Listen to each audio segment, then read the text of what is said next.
ये नमस्ते। नमस्ते। जी मुझे व्योमकेश बख्शी बाबू से मिलना है। अच्छा अच्छा अच्छा, ब्योमकेश आपसे मिलना चाहते हैं। हेलो, मेरा नाम डॉक्टर सुरेश रक्षित है। मेरे एक मरीज है, दाईं तरफ लकवा मार गया है, वो आपसे मिलना चाहते हैं। आप ना कहिएगा व्योमकेश बाबू, कम से कम एक बार ज़रूर चलिए, वरना उनका बुरा हाल है। आप उनसे मिलकर अगर उन्हें ढारस देंगे तो शायद वो जी उठेंगे, वरना उनका बचना बहुत मुश्किल है। लेकिन ब्योमकेश कोई बात नहीं, कोई बात नहीं, बैठिए बैठिए, बताइए क्या बात है। 3 महीने पहले लकवा मारा था। शुरू में हालत बहुत ख़राब थी, अब कुछ ठीक है, लेकिन ब्लड प्रेशर अब भी ज़्यादा है। वैसे दिमाग की हालत सही सलामत है। क्या आप उनके डॉक्टर हैं? जी हाँ। अच्छा। मैं उनका किराएदार भी हूँ, नीचे रहता हूँ, और उनका फैमिली डॉक्टर भी। अच्छे खाते पीते पैसे वाले लोग हैं, महाजनी का धंधा है। बिशुपाल का नाम आपने शायद सुना होगा। शिशुपाल? शिशुपाल नहीं, बिशुपाल। वैसे कुछ लोग उन्हें शिशुपाल भी कहते हैं, पता नहीं क्यों। वो सूदखोर महाजन जरूर है, लेकिन अर्ध पिशाच नहीं। खास करके पिछले 3 महीने से, जब से उन्होंने खाट पकड़ी है, बहुत ही बेसहारा महसूस कर रहे हैं। लेकिन मैं क्या कर सकता हूँ, मैं कोई डॉक्टर थोड़ी हूँ। बात असल में ये है कि बिशुपाल से एक आदमी ने रुपया उधार लिया है। उसका नाम है अभय घोषाल। दरअसल वो बहुत ही बदमाश और गुंडा किस्म का आदमी है। अपनी तकलीफ में उसने बिशुपाल से बहुत सारा रुपया लिया और अब वापस नहीं कर रहा है। बिशुपाल ने उसके ऊपर काफ़ी दबाव डाला, तो अभय ने धमकी दी कि फिर रुपया मांगा तो वो उसका खून कर देगा, और तभी से इनको लकवा मार गया, और अब पिछले 3 महीने से खाट पर पड़े हैं। भाई, कोई अगर पक्की ठान ले कि वो बिशुपाल का खून करके ही चैन की सांस लेगा, तो उसे तो रोकना शिवजी की बस की बात ही नहीं। लेकिन अगर आप कहते हैं कि मुझसे मिलने के लिए वो व्याकुल हैं, तो जरूर मिलूंगा। अरे इस दुनिया में क्या, अगली दुनिया में भी महाजन को हाथ में रखना अकलमंदी का काम है। क्यों? बिल्कुल बिल्कुल। सही कह रहे हैं आप। बहुत बहुत धन्यवाद। ये रहा हमारा पता। कब आ रहे हैं आप? ये तो जगह काफी नजदीक है, एमहर स्ट्रीट के पास ही है। जी हाँ। आज शाम को 5 बजे ठीक रहेगा? हाँ ठीक है। जी हाँ बिल्कुल। अच्छा। हम आपका इंतजार। अच्छा अच्छा, thank you very much. Okay, नमस्कार। आइए आइए आइए, प्लीज आइए।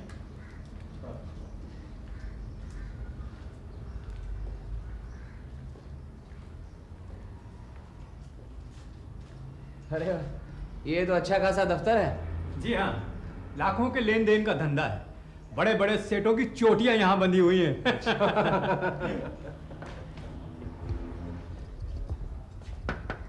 कौन है? मैं डॉक्टर रक्षित हूँ, खोलिए। आइए प्लीज। अरे जरा बत्ती जला देना। नमस्कार। नमस्ते व्योमकेश बाबू। नहीं, आप आराम से आप आए हैं, मेरा अहोभाग्य। बैठिए। आपको बहुत तकलीफ दी। नहीं नहीं, मुझे ही आपके पास जाना था, लेकिन मेरी हालत तो देख ही रहे हैं। मेरा लेन देन का धंधा है, आपने जरूर सुना होगा। करीब 25 साल से ये कारोबार चल रहा है। 20 लाख रुपए लगे हुए हैं। काफी बड़े बड़े लोगों से कारोबार है।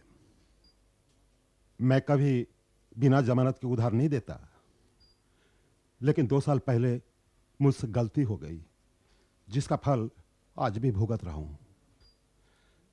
बिना जमानत के 30,000 रुपया उधार दे दिया। अभय घोषाल को आप नहीं जानते, उसके बाप को मैं पहचानता था। बहुत ही भले सज्जन थे, काफी धन दौलत कमाया था। उनके साथ मेरा थोड़ा बहुत लेन देन भी था। सचमुच ही वो हीरा आदमी थे। 10 साल हुए वो गुजर गए। उनका इकलौता लड़का अभय घोषाल उनकी विशाल संपत्ति का मालिक बन गया। तभी मैं अभय से मिला था। उसके पिता के गुजर जाने के बाद उसके बारे में 2-4 अफवाहें सुनी थीं। सोचा पिता की दौलत मिलने पर सभी लड़के ही शुरू में कुछ बिगड़ते हैं, बाद में फिर सब ठीक हो जाते हैं। ऐसा बहुत देखा है।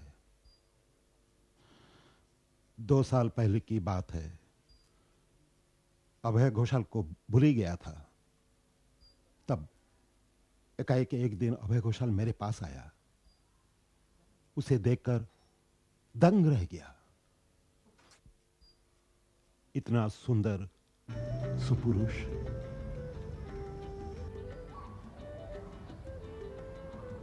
अरे अभय, बैठो बैठो, खड़े क्यों हो? नहीं नहीं, ठीक हो। तुम इतने से थे तब देखा था तुम्हें। तुम्हारे पिताजी से अच्छी जान पहचान है मेरी। कहो कैसा आना हुआ? जी, पिताजी के मित्र थे, इसीलिए मैंने हिम्मत की आने की।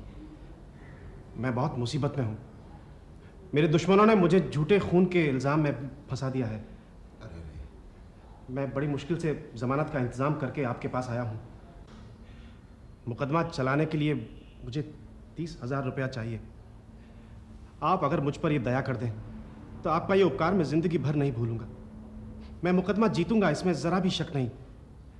और मुकदमे का फैसला होते ही आपका सारा रुपया मैं सूद समेत चुका दूंगा। नहीं नहीं नहीं, कोई बात नहीं, परेशान ना हो, मैं रुपया दूंगा। जमानत क्या दे रहे हो? अपनी जायदाद का कोई कागज लाए हो? कुछ मत पूछिए। इस मामले में मैं इतनी बुरी तरह फंसा हूं कि क्या करूं कुछ समझ में नहीं आता। मेरे अपने 60-70 हजार रुपए निकल गए हैं। बस अब आप ही का सहारा है। आप यकीन नहीं करेंगे, मैं बिशुपाल बिना जमानत लिए सिर्फ एक हैंड नोट लेकर किसी को 30,000 रुपया दूंगा, लेकिन मैंने दिए। लड़के ने मुझ पर जादू कर दिया था। इसके बाद अभय घोषाल का केस अदालत में आया। क्योंकि मैंने रुपए दिए थे, मैंने केस की प्रगति को दिलचस्पी से पढ़ने लगा। तब पता चला कि अभय घोषाल ने अपने बाप की जायदाद करीबन सब उड़ा दी है। ऐसा कोई नीच काम नहीं है जो अभय घोषाल ने ना किया हो। कितनी लड़कियों की जिंदगी बर्बाद कर दी, उसका कोई हिसाब नहीं। एक अच्छे घर की लड़की को फुसलाकर उसके घर से भगा लाया था और 1 साल के अंदर ही जहर देकर मार डाला। इसी मुकदमे के लिए मुझसे रुपया लिया था। एक दिन मुकदमे के दौरान में मैं अदालत में उससे मिलने गया। देखा अदालत के कटघरे में खड़ा है जैसे कोई खूंखार भेड़िया हो। उसे देखकर तो मैं डर ही गया। कहां उधार दे बैठा मैं। खैर, केस का फैसला हुआ। कानूनी दांव पेंच की वजह से अभय घोषाल केस जीत गया। उसके खिलाफ खून का कोई सबूत नहीं मिला। उसके बाद 1 और साल बीत गया। मैंने अभय के ऊपर बराबर निगरानी रखी थी। तब पता लगा बचा खुचा जो कुछ भी है उसे भी बेचने के चक्कर में है। ये आखिरी जायदाद अगर बिक गई फिर उसे पकड़ पाना मुश्किल है। सारे रुपए मारे गए समझो। मैंने रुपयों के लिए तकाजा करना शुरू किया। कई चिट्ठियां दी, कोई जवाब नहीं। फिर मैं खुद उसे मिलने गया। हम महाजन लोग खरी खरी सुनाने में उस्ताद हैं। सोचा चुन चुन कर ऐसी सुनाऊंगा जिससे उसके आत्मसम्मान को चोट पहुंचे। मुझे लगा इस तरकीब से मेरा काम बन जाएगा। आज से 3 महीने पहले की बात है। एक गुरखा को लेकर उसके घर गया। अपने कमरे में अकेला वो कुर्सी पर बैठा था। मुझे देखकर कुर्सी से उठा भी नहीं। दूसरी तरफ देखने लगा जैसे कोई बकवास आदमी घुस आया हो, लेकिन मैंने भी नहीं छोड़ा। आधे घंटे तक उसके सारे खानदान की ऐसी की तैसी की। उसने मेरी तरफ मुड़कर गुस्से से देखा। गजब की डरावनी आंखें थीं। उसने एक बात भी नहीं कही, लेकिन उसकी हिकारत भरी आंखों से ऐसा लग रहा था जैसे वो मुझे जान से मार डालेगा।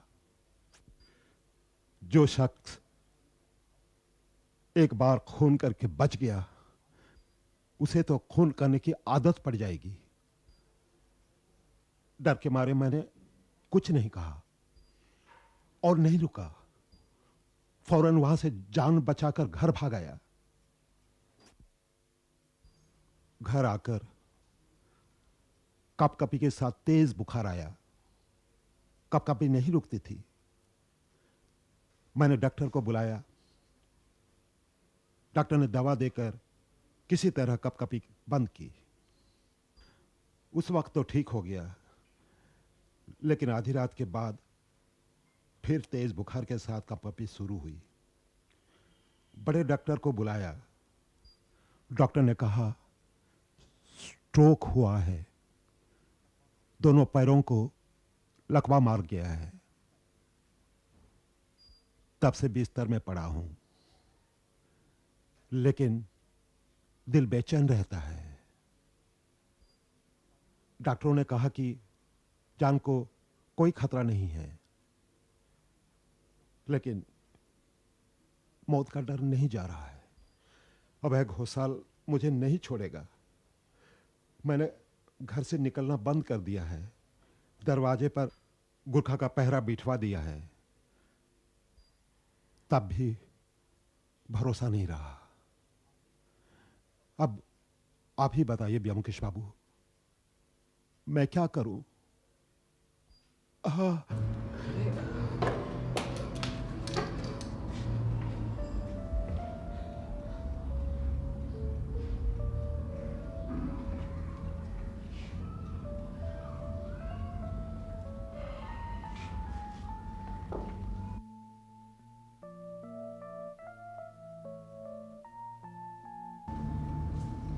लाइए,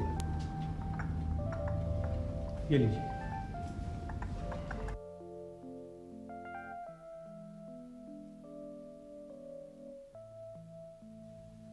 आपने कुछ कहा नहीं ब्योमकेश बाबू? जो कुछ मुमकिन था आप लोगों ने सावधानी ली, और कुछ करने की जरूरत नहीं है। खाने पीने की क्या व्यवस्था है? एक रोसैया था, उसे निकाल दिया। घर वाली खाना पका लेती है, बाहर से खाना नहीं मंगवाता। नौकर चाकर? एक बर्तन मांजने वाली और एक लड़का सा था, इनको भी निकाल दिया। दरवाजे पर गुरखा दरवन तैनात किया, और क्या करता। अच्छा ये बताइए, आपका धंधा कैसे चल रहा है?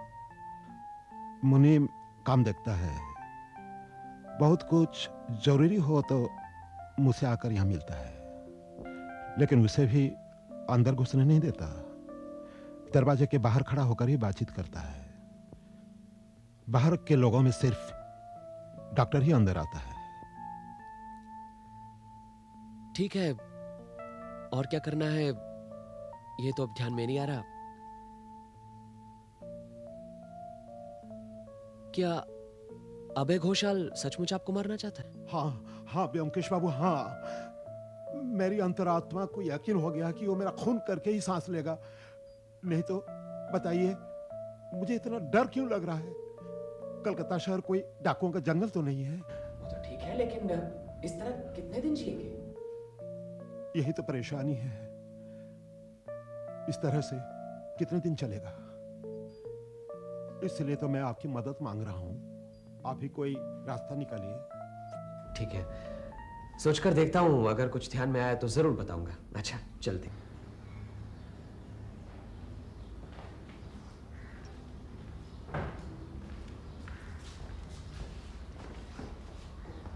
डॉक्टर अक्षित, ये गुरखा जो है ये हर समय यहीं पर पहरा देता है?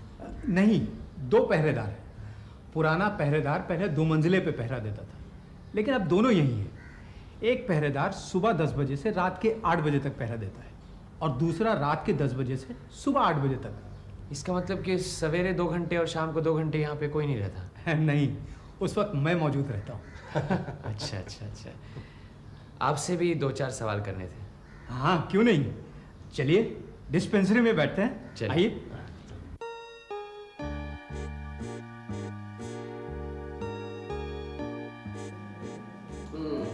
अच्छा खासा जमा कर रखा है।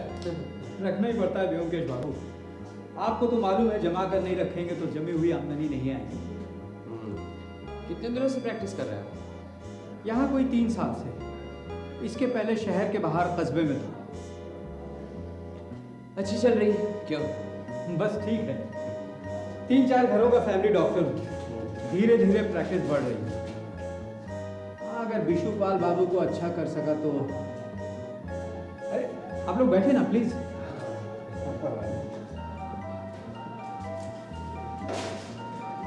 अच्छा बताइए, ये विशुपाल जी का जो डर है कि कोई उनका खून करेगा, क्या ये मन का कोई रोग है या फिर इस डर की कोई वजह है?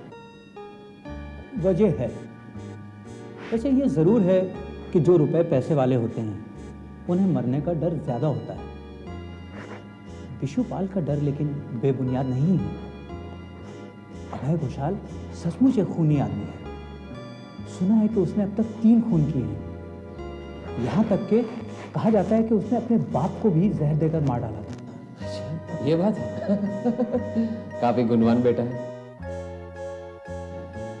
कुछ याद आ रहा है, इस केस के बारे में 2 साल पहले अखबारों में काफी चर्चा थी।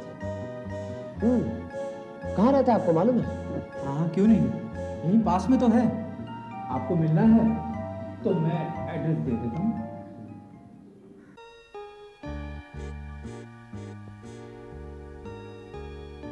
यही मकान लगता है। हाँ? दरवाजा तो खुला है। मैं अंदर आ सकता हूँ? मेरा नाम ब्योमकेश बख्शी है, मेरे साथ अजीत बैनर्जी मेरे साथी हैं। नमस्ते। सत्यान्वेषी ब्योमकेश बख्शी, ये तो मेरे सौभाग्य की बात है। आइए आइए, बताइए क्या बात है। मुझे नहीं लगता हाल ही में मुझसे कुछ गंदा काम हुआ है। नहीं, हम तो सिर्फ आपसे मिलने आए हैं बस। मुझसे मिलने? आइए बैठिए।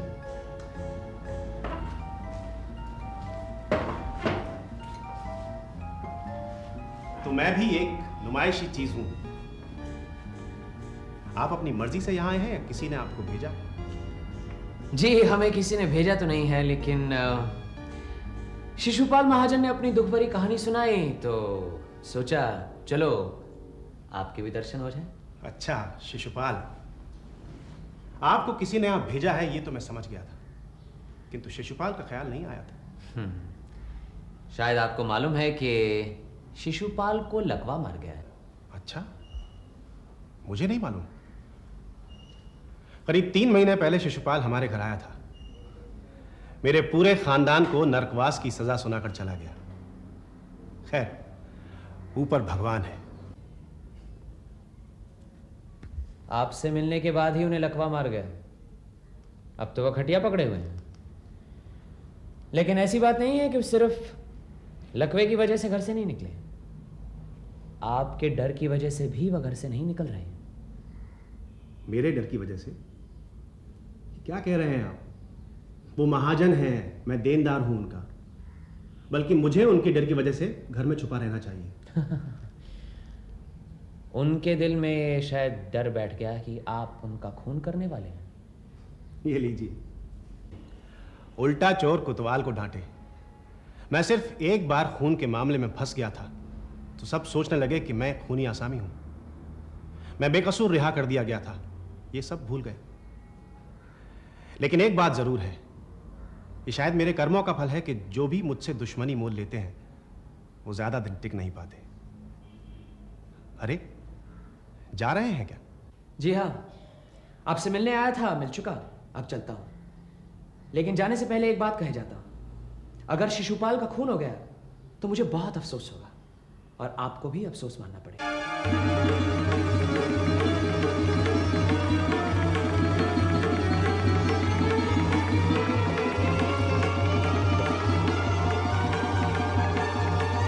चलो जी। उसकी आंखें देखी, मैं भी डर गया था। इन्हीं आंखों ने विशुपाल के दिल में मौत का डर बिठा दिया है। मैंने इतनी डरावनी आंखें कभी नहीं देखी। देखो, टैक्सी खड़ी है, चलो इसी में चलते हैं। टैक्सी!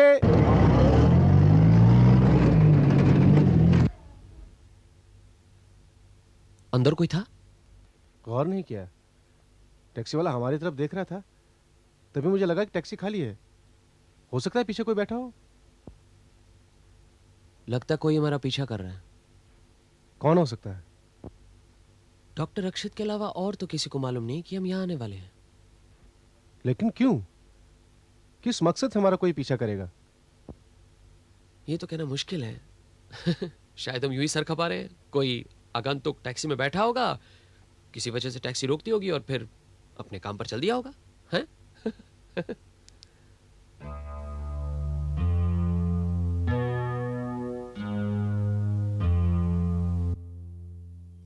अरे, क्या हुआ? विशुपाल का खून हो गया? शिशुपाल नहीं, अभय घोषाल का खून हो गया है? हाँ, कल रात एमहर्स्ट स्ट्रीट निवासी अभय घोषाल नाम के एक धनी व्यक्ति का सोते हुई अवस्था में खून किया गया। पुलिस घटनास्थल पर पहुंच गई, लेकिन खूनी कौन है इस बात का पता नहीं चला। 2 साल पहले अभय घोषाल खुद ही एक खून के मामले में आसामी थे, लेकिन बाद में बेकसूर रिहा कर दिए गए।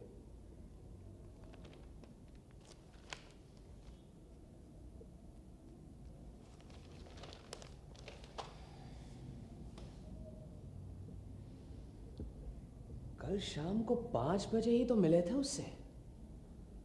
हंसता मुस्कुराता हुआ बातें कर रहा था, तो फिर ये अचानक क्या हुआ?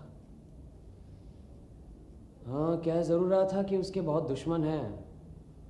हो सकता है उस टैक्सी में उसी का कोई दुश्मन हो, ताक लगाए बैठा हो।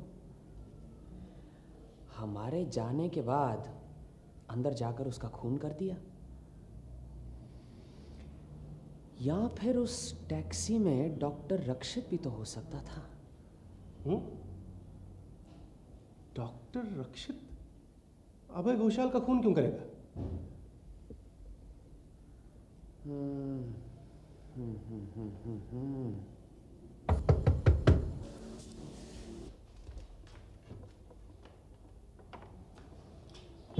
नमस्कार व्योमकेश बाबू। अरे नमस्कार नमस्कार। नमस्कार अजीत बाबू। क्या हुआ, आप हमें भूल गए? अरे नहीं नहीं, भूलेंगे कैसे? लेकिन अचानक 10 साल बाद। आइए आइए आइए। कहिए, आजकल कहाँ है? बस यही हेमस्ट स्ट्रीट थाने में इंचार्ज हूँ। हेमस्ट स्ट्रीट? हाँ। आज के अखबार में पढ़ा है आपके इलाके के किसी अभय घोषाल का खून हो गया। आप उसे कैसे पहचानते थे? भाई, पहचानता तो नहीं हूं, लेकिन कल शाम को करीब 5 बजे हम उससे मिले। आप उससे क्यों मिलने गए थे? पहले आप बताइए, आपका यहाँ का आना कैसे हुआ, फिर मैं बताता हूँ। बैठिए। चलिए, पहले मैं ही बताता हूँ। दरअसल मैं अभय घोषाल के खून के मामले में आपसे मिलने आया था। अच्छा। पुलिस की पहले से ही उस पर नजर थी, लेकिन वो शराफत की चादर ओढ़े घूमता रहता था।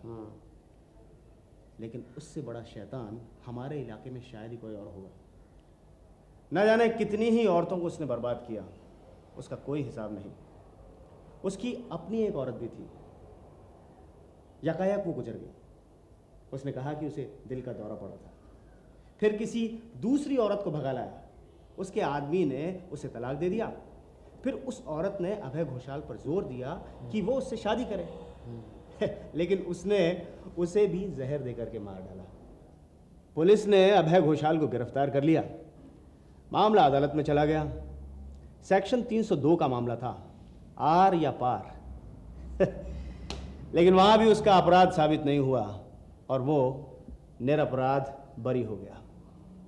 अजीत बाबू, कलकत्ता शहर में ही कम से कम 10 लोग ऐसे हैं जो उसे हमेशा के लिए हटा देने पर बहुत खुश होंगे। हाँ, वो तो है ही। इंस्पेक्टर सरकार, कल रात की घटना के बारे में तो आपने कुछ बताया नहीं। हाँ, कल रात अभय घोषाल की नौकरानी ने आकर हमें खबर दी कि अभय घोषाल का खून हो गया है। घटनास्थल पर हमने जाकर के छानबीन की तो पता चला कि अभय घोषाल की माली हालत ठीक नहीं थी। अकेला रहता था, बस एक नौकरानी थी जो उसकी देखभाल करती थी। नौकरानी से हमने पूछताछ की तो उसने बताया कि करीब 9 बजे अभय घोषाल खाना वाना खा करके अपने कमरे में आराम करने के लिए चला गया था।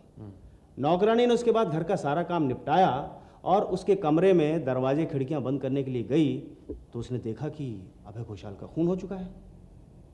हमने नौकरानी को गिरफ्तार कर लिया, लेकिन किसने खून किया है ये अभी तक पता नहीं चला है। अभय घोषाल के जितने भी दुश्मन थे जिन्होंने उसके खिलाफ अदालत में गवाही दी थी, उन सब के बयानात भी हमने लिए, उन सब से पूछताछ भी की, लेकिन उनमें से कोई भी मुजरिम साबित नहीं हुआ। ये था अभय घोषाल के मामले का आज का खुलासा। अब आप बताइए, आप अभय घोषाल के बारे में क्या जानते हैं? मुझे कुछ मालूम है, ये आपको कैसे पता चला? छानबीन के दौरान अभय घोषाल की बैठक की टेबल से ये एक कागज का टुकड़ा मिला है। टेढ़ी मेढ़ी कुछ लाइनें लिखी हैं, उसके बीच में ये आपका नाम लिखा है। मैंने सोचा आप इस मामले पर कुछ रोशनी डाल सकेंगे, इसीलिए आपसे मिलने चला आया। चलो अच्छा किया, मुझे जो कुछ मालूम है मैं आपको बताता हूँ। व्योमकेश बाबू, आपकी बातचीत से लगता है कि दाल में कुछ काला है। शिशुपाल का इसमें क्या मकसद हो सकता है? ये तो कुछ समझ में नहीं आ रहा। वो तो पंगु है, आपको क्या लगता है? फिलहाल तो कुछ कह नहीं सकता। अभय घोषाल की मृत्यु कितने बजे हुई थी? पुलिस सर्जन की रिपोर्ट के मुताबिक यही करीब 9 बजे के बाद और 12 बजे से पहले। मेरे ख्याल से हमें इस बात की जांच करनी चाहिए कि शिशुपाल असल में पंगु है या नहीं। चलिए यही सही, और कोई नहीं मिलता है तो इस शिशुपाल को टटोल कर देखते हैं। मैं आपका टेलीफोन इस्तेमाल कर सकता हूँ? हाँ, जरूर जरूर कीजिए ना। हेलो, मैं इंस्पेक्टर सरकार बोल रहा हूँ। डॉक्टर बोस हैं? हाँ डॉक्टर साहब नमस्कार। डॉक्टर साहब, मैं सोच रहा था कि हम अपनी तरफ से एक बार शिशुपाल का मुआयना कर लें, वो वाकई में लकवाग्रस्त है भी या नहीं। हाँ हाँ हाँ, अभी चलते हैं, आधा घंटे में पहुंच जाएंगे। जी ओके, हाँ जी। हम पुलिस सर्जन को लेकर के शिशुपाल के घर जा रहे हैं, आप चलेंगे? चलो अजीत, हम भी चलते हैं। हाँ हाँ चलते हैं। उठो। धन्यवाद। आइए। व्योमकेश बाबू, क्या बात है? डॉक्टर, ये इंस्पेक्टर सरकार को तो आप जानते हैं, ये है police surgeon doctor Bose. Hello. Police surgeon Bishupal का मुआयना करना चाहते हैं, आपको कोई एतराज तो नहीं? एतराज? बिल्कुल नहीं, लेकिन बात क्या है? कल रात अभय घोषाल नाम के एक व्यक्ति का खून हो गया। अभय घोषाल का खून हो गया? वो कैसे? किसी ने उसका खून कर दिया। किसने किया, उसी की तहकीकात के सिलसिले में हम यहाँ आए हैं। अच्छा समझा, मतलब आप लोगों को शक है कि अभय घोषाल का खून बिशुपाल ने किया है। मतलब उनको लकवा है ही नहीं, वो बन रहे हैं। ठीक है, आइए मुआयना कर लीजिए, आइए। चलिए डॉक्टर। ठीक है। डॉक्टर बोस, आप मुआयना करके रिपोर्ट मुझे भिजवा दीजिएगा, मुझे जरा हेडक्वार्टर जरूरी काम है। ठीक है, आइए। चलिए आइए। क्या बात है डॉक्टर, इतने लोग यहाँ क्यों आए हैं? पुलिस की तरफ से डॉक्टर आया है आपका मुआयना करने। क्यों? पुलिस डॉक्टर मेरा मुआयना क्यों करना चाहते हैं? अभय घोषाल का खून हो गया है, इसीलिए। तुमने क्या कहा डॉक्टर? अभय घोषाल का खून हो गया है।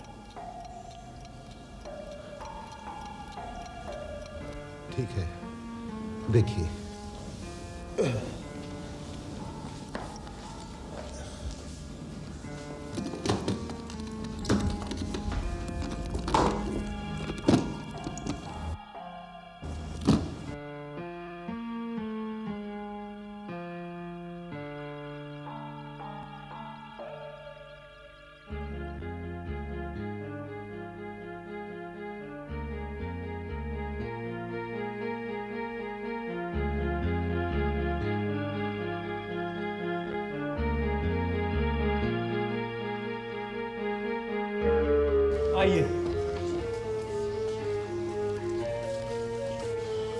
जांच कर लिया आपने? क्या लगता है, ठीक हो जाएंगे? ठीक हो सकते हैं, आप अच्छी देखभाल कर रहे हैं। धन्यवाद। अच्छा व्योमकेश बाबू, मैं जरा अंदर। हाँ जरूर। नमस्कार।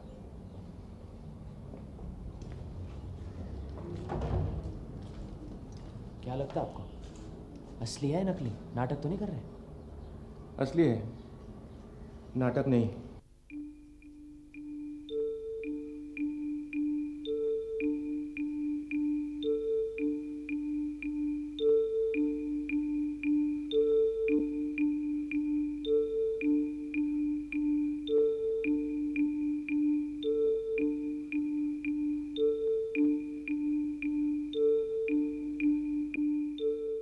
डॉक्टर असीम सेन का नंबर याद है तुम्हें?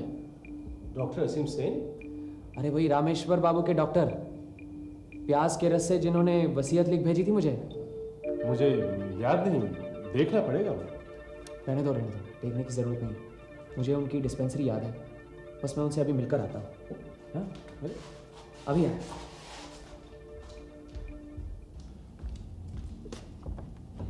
अरे चलो चलो चलो, जल्दी चलना है। कहाँ? अरे शिशुपाल के घर। अरे शिशुपाल के घर क्यों? अरे चलो, पर्दाफाश। चलो चलो चलो। अरे दरवाजा तो बंद करा दो।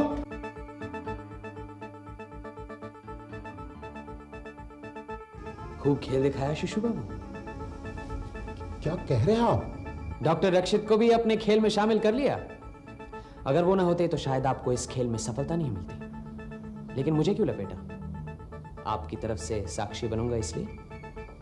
क्या बकवास कर रहे हैं आप? आप इस तरह मुझे बदनाम नहीं कर सकते हैं। डॉक्टर, प्रोकेन दवाई का नाम सुना है आपने? और शिशुपाल, अगर 2 दिन आपने जेल की हवा खाई ना, तो आपके लकवा मार जाने के नाटक का पर्दाफाश हो जाएगा। मुझ पर दया कीजिए व्योमकेश बाबू, मैंने जो कुछ भी किया है अपनी जान बचाने के लिए ही किया है।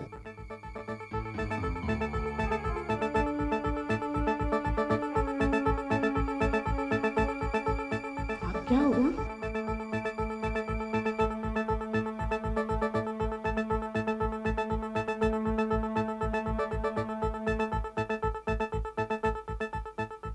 अच्छा एक बात बताओ, कानून के मुताबिक अगर कोई शख्स अपनी आत्मरक्षा के लिए किसी का खून करता है तो उसे नरहत्या नहीं मानते हैं। तो फिर विशुपाल ने अगर अपनी रक्षा के लिए अभय घोषाल का खून किया तो उसने कैसे कानून में गलती की है? आत्मरक्षा के लिए नरहत्या का अधिकार इंसान को है, लेकिन 3 महीने से ही षड्यंत्र रच के आत्मरक्षा के लिए खून करना कानून की नजरों में अपराध ही होना चाहिए। शिशुपाल को यह बात मालूम थी, इसलिए उसने बड़ी सावधानी से अपना काम किया।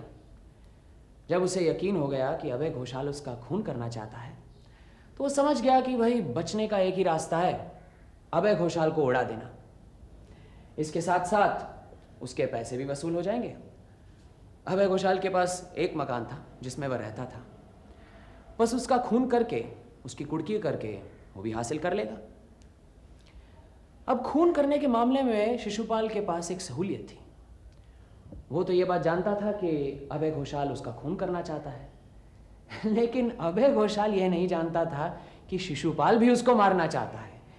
इसलिए अभय घोषाल अपनी हिफाजत के लिए सावधानी नहीं बरत सका, जो कि शिशुपाल ने कर रखी थी। फिर शिशुपाल ने अपनी प्लानिंग शुरू कर दी। उसी के मकान के नीचे डॉक्टर रक्षित किराएदार थे।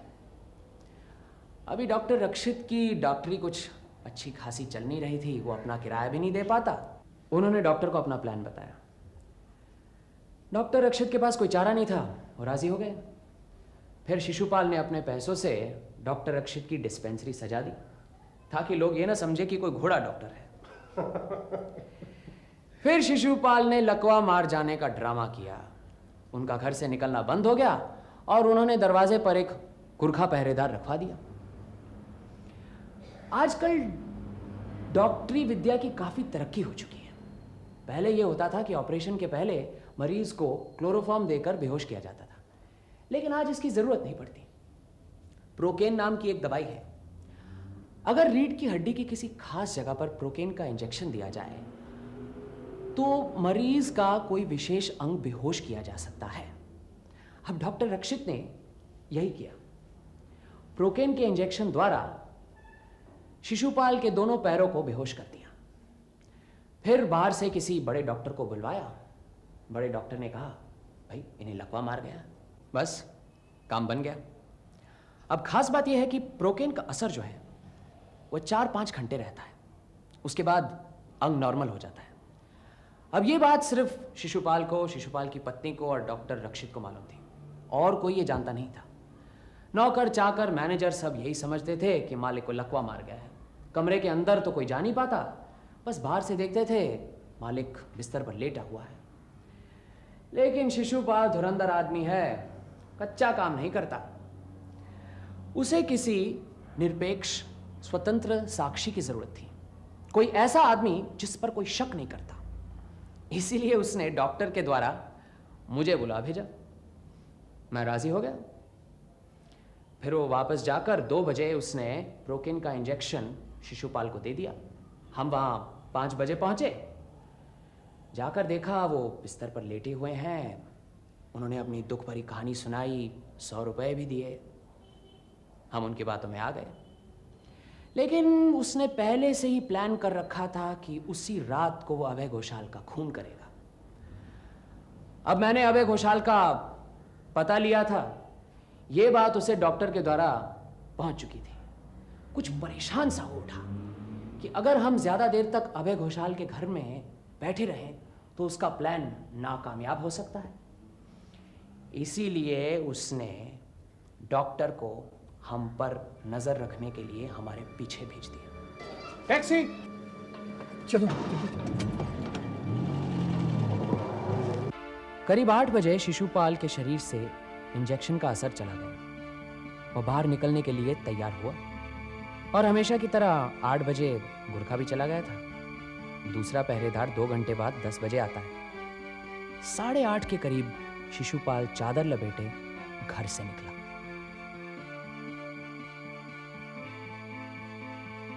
रात 9 बजे खा पीकर अभय घोषाल सोने चला गया। सदर दरवाजा खुला ही रहता है। 10 बजे तक नौकरानी सारा काम करके दरवाजा बंद करके सोने चली गई।